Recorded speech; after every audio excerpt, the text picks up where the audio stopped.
Welcome back to our discussion of world religions, and we are on our second to the last lecture in this series. Last lecture, we talked about Islamic history, and in this lecture, we're going to discuss Islamic theology, and you'll see just a bit of overlap. I tend to repeat myself a little bit from one lecture to the next because sometimes people don't watch these in the order that I record them. So let's get started. So, what do Muslims believe? Oh, here we go. There we go. About Muhammad. Now, in the history, the Islamic history, we talked about Muhammad's history. Very humble beginnings. Was an orphan. Lived with his uncle at his grandfather's request because his mother and father died when he was very young. Married a very wealthy widow when he was 25 and she was 40. Became a herdsman. Had a lot of time of contemplation because he was now a wealthy herdsman and started receiving his revelations in response to his times of contemplation. So, what do Muslims believe about Muhammad? Well, Muhammad's not to be worshipped, but his life is the ultimate model, as far as they are concerned, of piety and devotion to Allah. Once again, at 40, he began to receive his revelations from the angel Gabriel. Eventually, he and his followers defeated the Meccans, marched an army so large that the Meccans really didn't have any choice but to surrender. And he set up the first Islamic theocracy there between Mecca and Medina. So these revelations that he received were recorded, and those revelations are what make up the holy text of Islam, which is called the Quran. Now, if you ever wonder why you see things spelled differently, sometimes you'll see Muhammad spelled with an O and an E at the end. You'll see Quran spelled the way I've got it spelled here. You'll see Koran. That's because what you're getting is you're getting a transliteration from Arabic. And so it's really when you're translating that way, then what you're trying to do is preserve the Arabic word phonetically. So you're trying to spell it in English in a way that accurately reflects how it sounds in Arabic. And so that's why you'll see some of these spellings that are a bit different. So although the Quran does not explicitly prohibit any sort of pictorial representation of Muhammad, generally speaking, Muslims do not allow any paintings or any sort of renderings of Muhammad. One of the best cases of that, there's a newspaper in France called Charlie Hebdo. It's a satire publication, and they're always poking fun at leaders, always poking fun at movements and politicians. And they published a series of cartoons where they gave a pictorial representation of Muhammad. And as a result of that, two brothers attacked the Charlie Hebdo headquarters, killed 12 people, injured several more. There were other responses to Charlie Hebdo publishing those renderings. That's probably the most famous case, at least in recent memory. But generally speaking, there's a tradition that has developed. You could call it an extra canonical, like not in the Quran. You could call it an extra canonical tradition that has developed in Islam, where they do not allow or even tolerate really any pictorial representations of Muhammad. The word Quran is an Arabic word that means reading or reciting. These revelations that Muhammad received lasted for a period of about 23 years. Early on, the messages or the revelations addressed the nature of Allah and the unity. Then as the revelations progressed, you begin to see more organizational, social, ethical considerations in the Quran. Reciting the Quran is thought to have a healing effect. Also, Muslims believe it can provide protection and guidance, but it must be recited in a purified state and memorized. It is divided into 114 chapters called surahs, and most Muslims believe that Arabic is the only language it should be read in. So at some point in early Muslim history,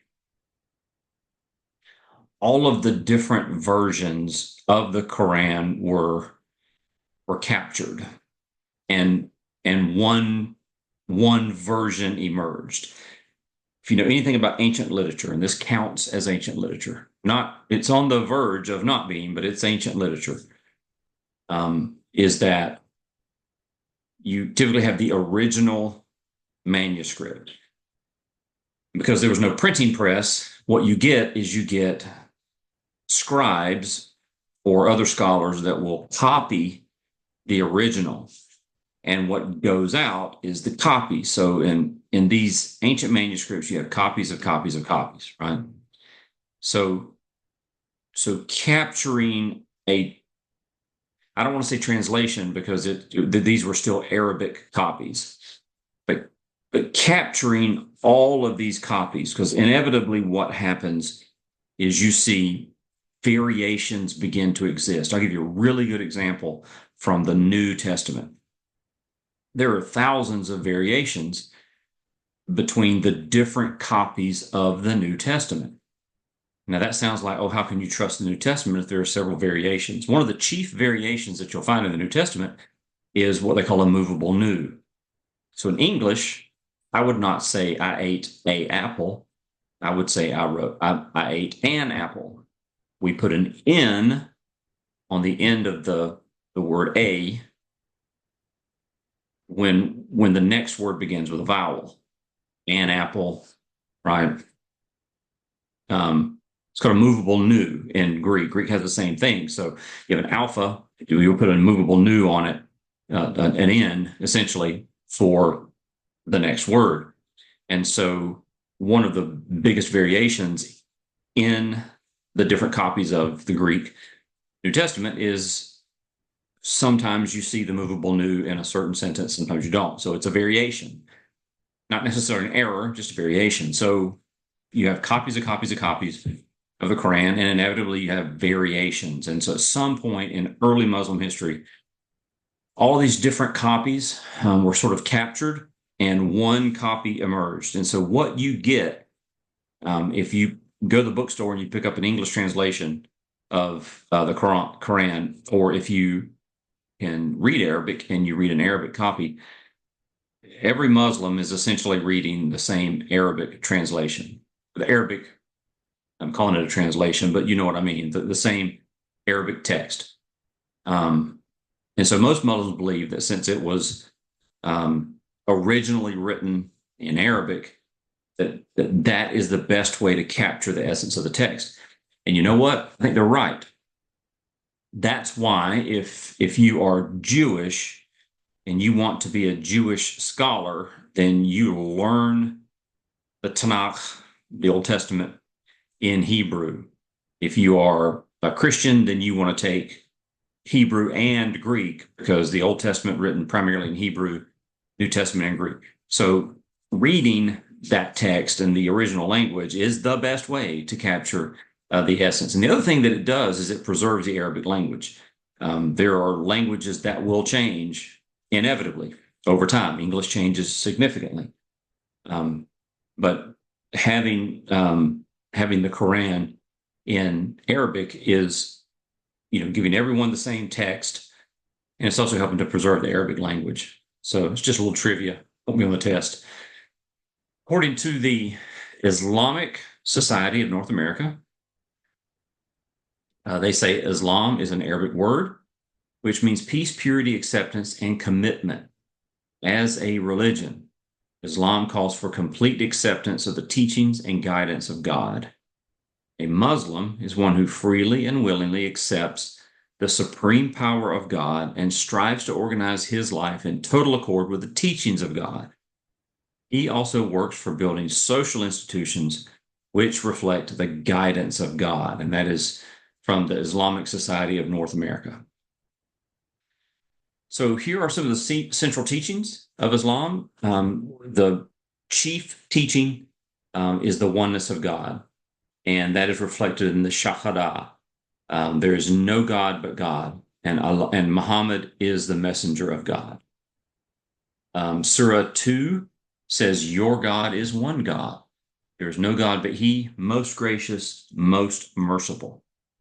So it's estimated that over 90% of Muslim theology deals with the unity of God, and God is referred to by about 99 different names, like most gracious, most merciful, like that, that have to do with his attributes. So when you see that bullet point that says God is referred to by multiple names, I don't mean names as in deities. I mean names as in attributes: holy, loving, just, right? And as far as Muslims are concerned, this idea that God is this oneness of God, it transcends all of human life. And if devotion to God is sincere and you pursue devotion to God as a life's goal, then Muslims believe that your heart and your mind become integrated with the divine. Now, if you remember, we talked about a theological idea in Christianity, sanctification. We talked about it in terms of what John Wesley taught. This sounds a lot like sanctification, that the divine is impacting the human so much so that the heart and mind are integrated. So Muslims believe that Islam encompasses all religions and they honor all prophets. So let me say just one thing about that. It's very interesting.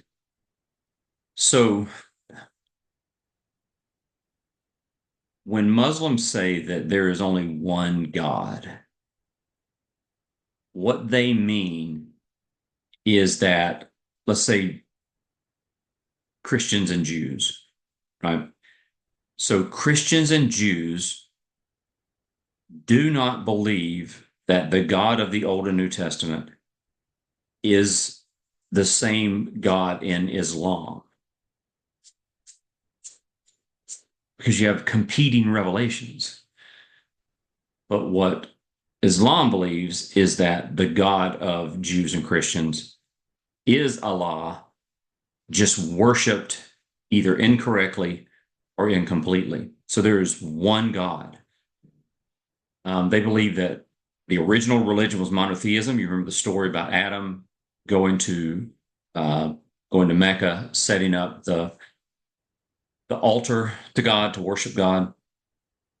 They believe the original religion was monotheism, and that there have been various prophets through history, including Jesus, that come to restore monotheism. The last and the greatest of these prophets was Muhammad. So most traditions, most scriptures are honored, the Old Testament, the New Testament.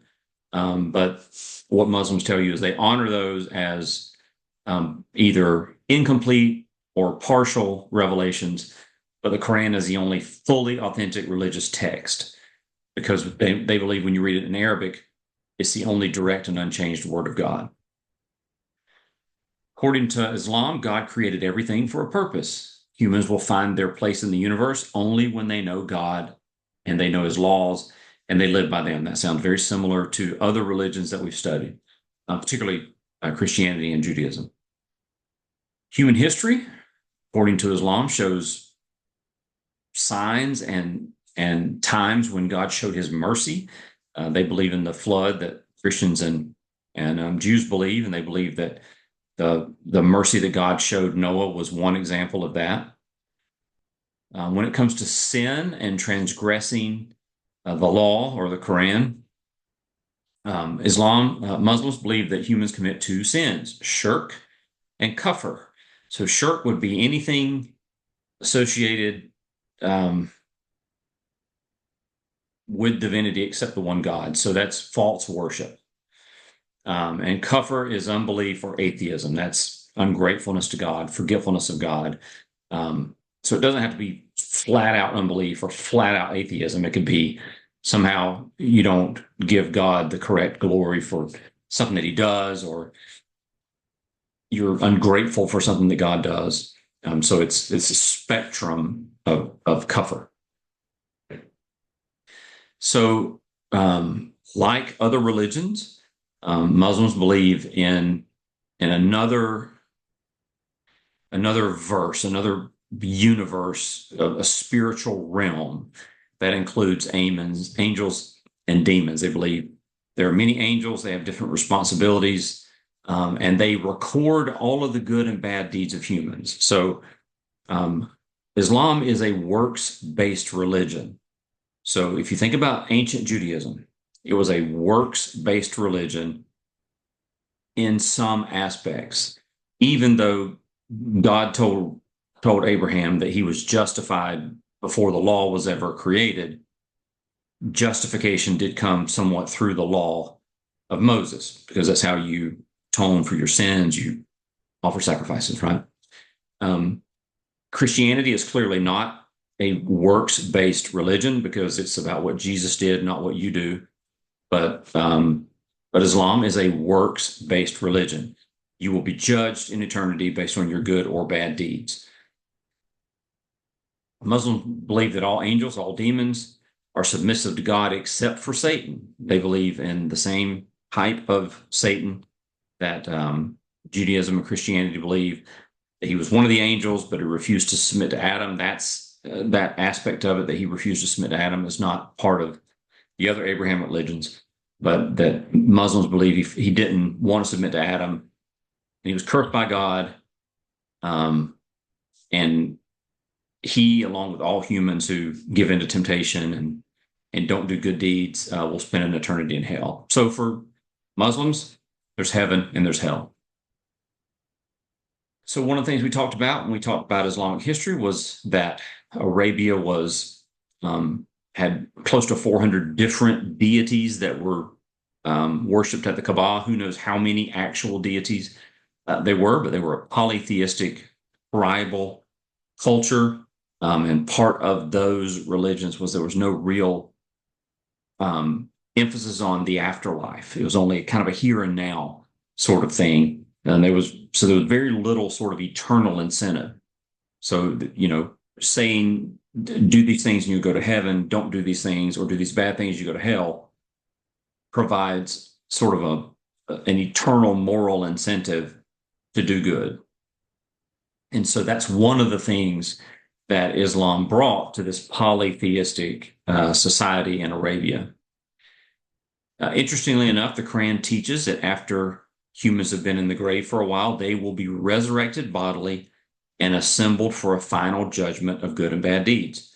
That is an eschatological belief that all the Abrahamic religions have, even though there are certainly differences in the fine print, right? But as a general rule, Muslims do believe in a resurrection and a final judgment. They believe that at this judgment, the world will end and humans will enter heaven or hell. You can't talk about Islam without talking about the 5 pillars.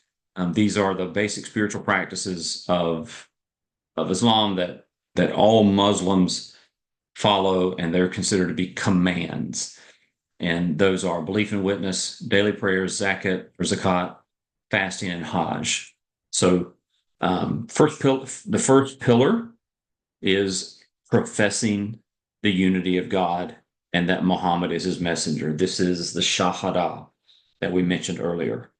The Quran forbids coercion when it comes to reciting this, but unfortunately, coercion is one of the primary methods that Islam used to spread in the early centuries of Islam. Daily prayers. There are 5 daily prayers that Muslims must participate in. They wash your face Mecca. If you don't know exactly where Mecca is, if you are west of Mecca, you face east. If you're east of Mecca, you face west, right? So you're facing Mecca. and you recite a series of prayers, passages from the Quran while bowing and kneeling. And it is this prayer that unites all Muslims all over the world. In Muslim countries, they'll have a call to prayer. You'll hear a call come over a loudspeaker in the cities that are calling people to prayer. Wherever you are, you pray, wash your face with water. A lot of people go to the mosque for the daily prayers. And when they're set in the mosque, all the people will stand shoulder to shoulder. No social distinctions, no rich people at the front, poor people at the back. The only exception there is that women pray separately from the men so that they won't be sexually distracted while praying. Zakat, which is giving alms. You're expected to do it as a Muslim. At the end of each year, Muslims must donate at least 2.5% of their accumulated wealth. So I have a really close friend that's a Muslim. He's a physician here, and I've known him for about 8 years. And all the things I thought I knew about Islam, taking world religions in graduate school, he's been really helpful to help me to understand some of the intricacies. And it's 2.5% every year. So, if you have $1 million in the bank, you give 2.5% of it. The next year, you give 2.5% of whatever's left of that million. Like, you constantly are giving 2.5% of your accumulated wealth. The Kingdom of Saudi Arabia, they devote about 15% of their gross domestic product to global relief projects as a form of zakat. You cannot outgive Saudi Arabia.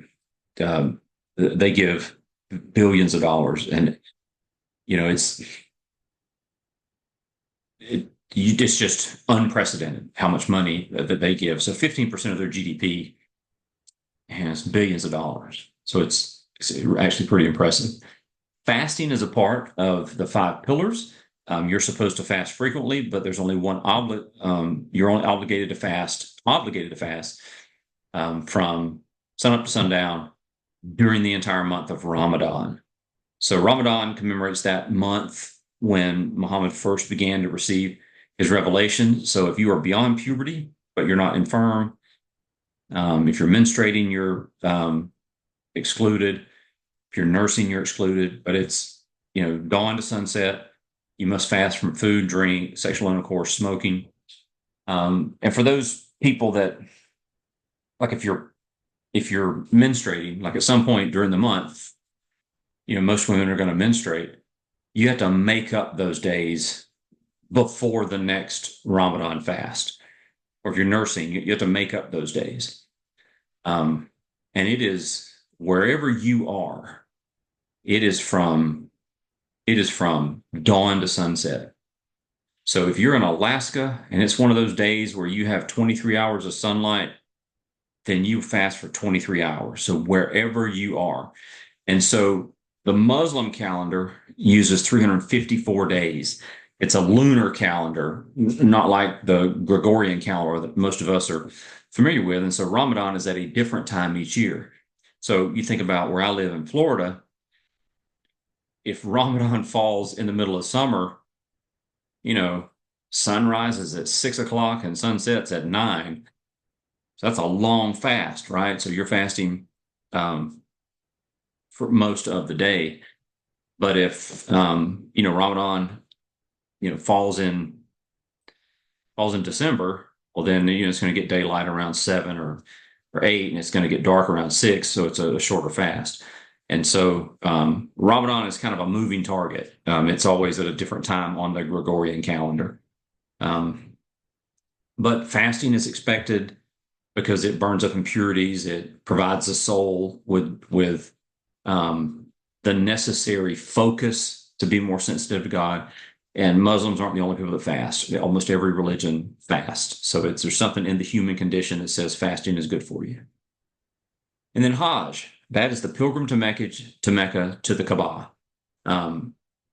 Every Muslim is expected at least once in their life to attend the Hajj, and you can't go anytime. There's a period Hajj season. That's probably not what it's called, but there is a season of the year.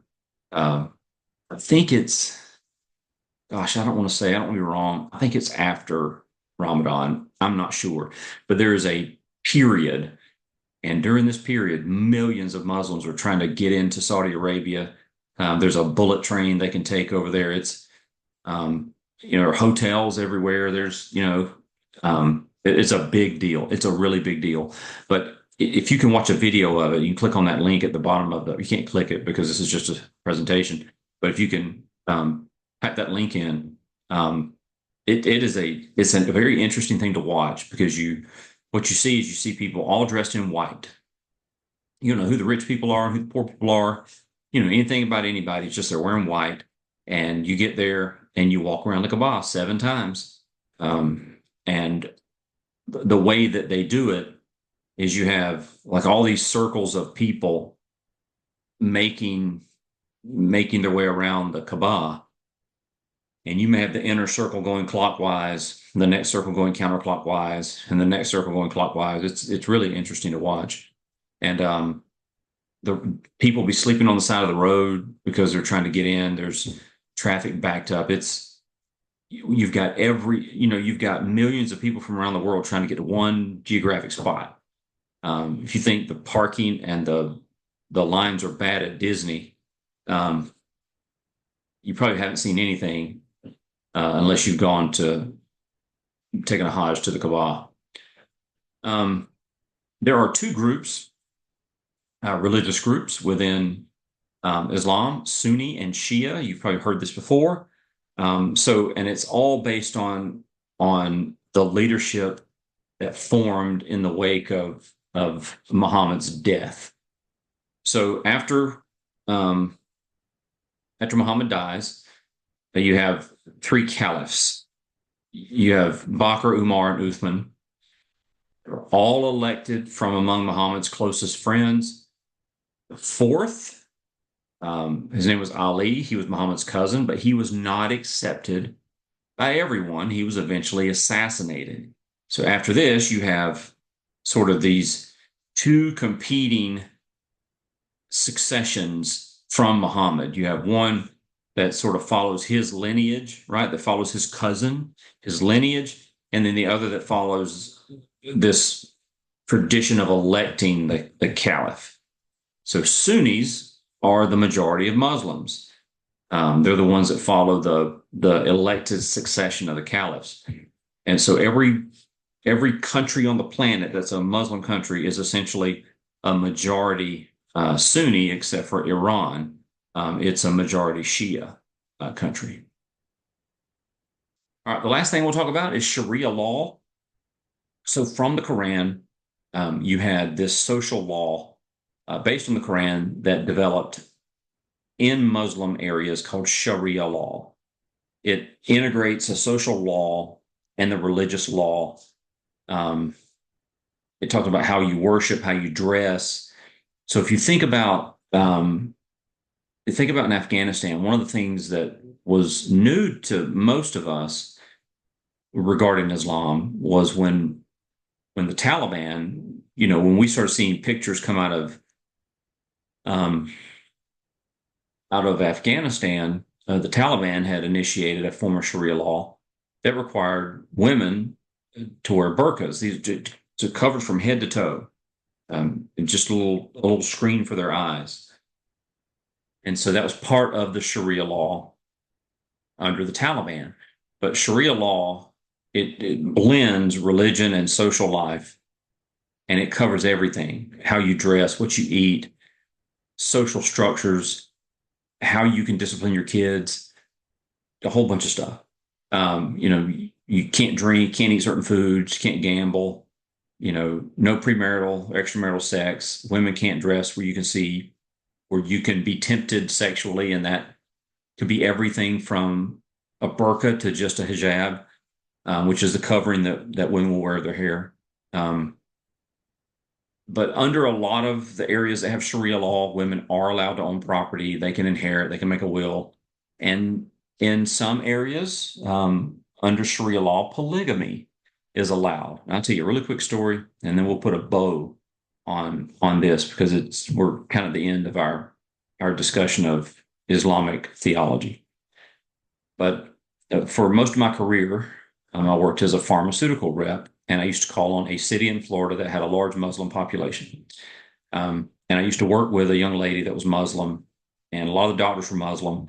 And so it was a very tight community over there. So she knew all the doctors, knew their families, knew everything about them. They all went to mosque together. And so she would introduce me to all these doctors, and I became friends with a lot of them. There was this one office we used to go in where there were two women that worked in there. And one of the women, you could tell that she was probably, somewhere, I don't know where on the spectrum, but she was at least mentally handicapped in some way. And she smelled of urine. She just would urinate all over herself. And so when you walk into the office, it's all you could smell was urine. And it was just this woman who was just urinating on herself. And so I remember after we went there the first time, I asked the lady I worked with, okay, who was this person? What was this lady? She was, mentally handicapped, but she was like, doing some things like she was cleaning or whatever. And she said, yeah, that's his wife. I'm like, well, I thought the office manager that we met was his wife. She said, yeah, she was his wife too. So the handicapped woman, so he had a wife, and his wife's sister was handicapped, and their parents died. And so in order to take care of the sister, under the Sharia law, he was obligated, he was not obligated, but he was allowed to marry her. So he married the sister so that he could take care of her. And maybe 2 years after that, I went to visit his office, and it was shut down. And so I asked my coworker what happened, and said he was deported. They found out he was a polygamist, and they deported him back to Syria. But it was one of those instances where obviously polygamy is against American law, but it was allowed as part of Sharia law. And, the Muslim community, they didn't bat an eye at it. It wasn't something that bothered them or they thought was wrong or bad or anything else. It's just one of those issues where there was a conflict between American civil law and Islamic Sharia law. And for the most part, the Muslims in that area gave preference to Sharia law. In that instance, it's not really that big of a deal. And I think I can actually see the moral reasons for doing that, even though I disagree with polygamy. I think there's other ways to do it, but I get the morality of it. But that's not the only case where Sharia law and Western civil law can come into conflict. Marrying a minor, things like that. And so, but it's just one of the aspects of Islam that's interesting and certainly a part of their belief system. So that wraps up our discussion of Islam. Really, when you want to boil down the religion to its basic parts, you end up with teachings on the unity of God, the Shahada, the 5 pillars, prayer, fasting, Ramadan, giving to charity, and then if you can do it once in a lifetime, making a pilgrimage to Mecca. Other than that, Muslims want what everybody else wants. They want to work their jobs, pay their bills, raise their families. They want a better life. They want each generation to succeed in a way that the previous generation didn't. And they just are worshiping according to what they believe to be the truth. And to be perfectly honest with you, there's not a single Muslim that I know that I don't think is just of the greatest character. The only thing I knew about Islam before I started meeting Muslims was Islamic terrorism. But certainly I'm very thankful that I've had a better exposure to Muslims. And I don't just think that. But I hope you enjoyed this. This is the last religion that we'll talk about. One more lecture to go, and hopefully I'll get that posted soon. So have a good day, and thanks for stopping by.